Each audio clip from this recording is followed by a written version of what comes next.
Auzubillahiminash-shaytanir-rajim. Bismillahir-rahmanir-rahim. Dear students, Assalamu alaikum. We are going to learn something special today. And what is special? That is the problem often find with the students. आम तौर पर मैं देखता हूँ कि students जब question answers लिख रहे होते हैं तो उनकी मिस्टेक्स हो जाती हैं, और वो मिस्टेक्स कैसी होती हैं कि उनको ये मालूम नहीं होता कि जब किसी क्वेश्चन के अंदर डिड आया हो, मतलब आपका सेंटेंस जब पास्ट इंडेफिनिट का होता है तो उसमें हेल्पिंग वर्ब डिड होता है, तो उसका आंसर लिखते वक्त आपको फॉर्म कौन सी लगानी है। तो ये की पॉइंट वाली बात है, या ये समझ लीजिए कि एक इम्पॉर्टेंट रूल है कि जब आपके सेंटेंस के अंदर डिड होगा तो आप हमेशा वर्ब की फर्स्ट फॉर्म लगाएंगे। जब भी आपके पास डिड आ जाएगा आप यूं कह सकते हैं ये आपका हेल्पिंग वर्ब है डिड। तो डिड क्या होगा? Always followed by first form of verb. जब भी डिड होगा जुमले में तो ये समझ लें पास्ट का हेल्पिंग वर्ब है, ठीक है, आपका पास्ट टेंस है, उसका ये हेल्पिंग वर्ब है। ये इस तरह से मैंने आपको लिख दिया कि हेल्पिंग वर्ब है। सपोज आपके पास सपोज के एक सेंटेंस है, आपको क्वेश्चन पूछने वाला एग्जामिनर पूछ रहा है वे डिड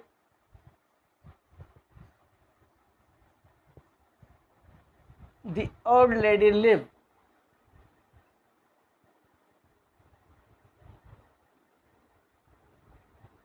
क्वेश्चन है आपके पास way did the old lady live, कि बूढ़ी खातून कहाँ रहती थी।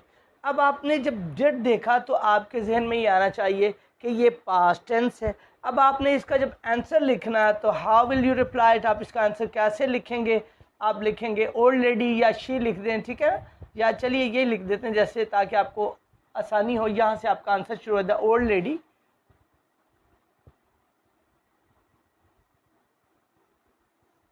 अब आपने यहाँ लिखा हुआ लिव, तो आप इसके आंसर में फिर लिव नहीं करेंगे बल्कि लिव्ड कर देंगे। क्यों? आपने डिड को रिमूव कर दिया। ये तो आपका सवाल था, क्वेश्चन था, उसके अंदर डिड आया। जब आपने रिप्लाई किया तो आपने लिव को यानी वर्ब को आपने सेकंड फॉर्म बना दिया। ये अब आपका पास्ट इंडेफिनिट बन गया। The old lady lived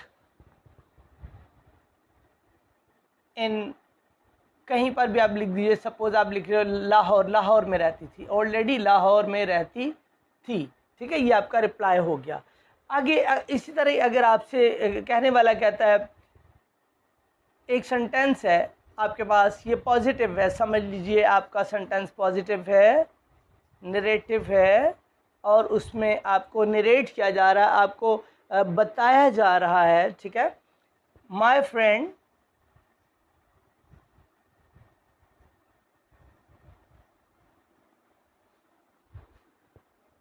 liked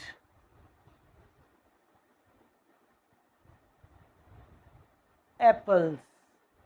अब बता रहा है कोई माय फ्रेंड लाइक्ड एप्पल्स, ये पास्ट हो गया। क्यों हो गया?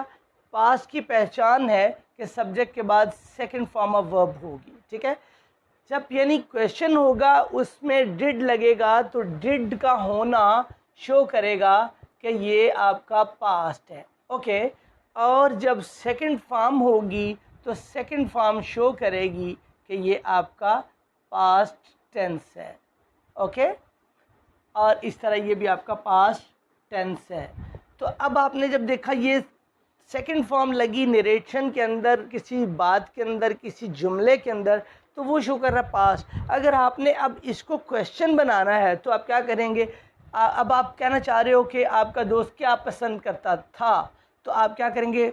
व्हाट लगाएंगे क्या के लिए, व्हाट के बाद आप हेल्पिंग वर्ब लगाएंगे, व्हाट डिड, आगे आपका दोस्त योर फ्रेंड। अब जब आपने लगा लिया व्हाट डिड योर फ्रेंड, आपका दोस्त क्या, अब आपने वर्ब लगाना लाइक। तो इसके अंदर लाइक्ड लिखा था, जब बात बताई जा रही उसमें सेकंड फॉर्म थी, तो अब आपने फर्स्ट फॉर्म लगा देनी है। फर्स्ट फॉर्म क्यों लगानी है? क्योंकि आपने डिड लगा दिया। जैसे यहाँ पर डिड को आंसर में रिमूव किया, जब आपने आंसर दिया रिमूव किया तो आपने वर्ब की सेकंड फॉर्म कर दी। तो यहाँ पर आपने सेकंड फॉर्म थी, अब क्वेश्चन बनाया तो आपने उसकी फॉर्म फर्स्ट कर दी, लेकिन यहाँ पर डिड का एडिशन कर दिया।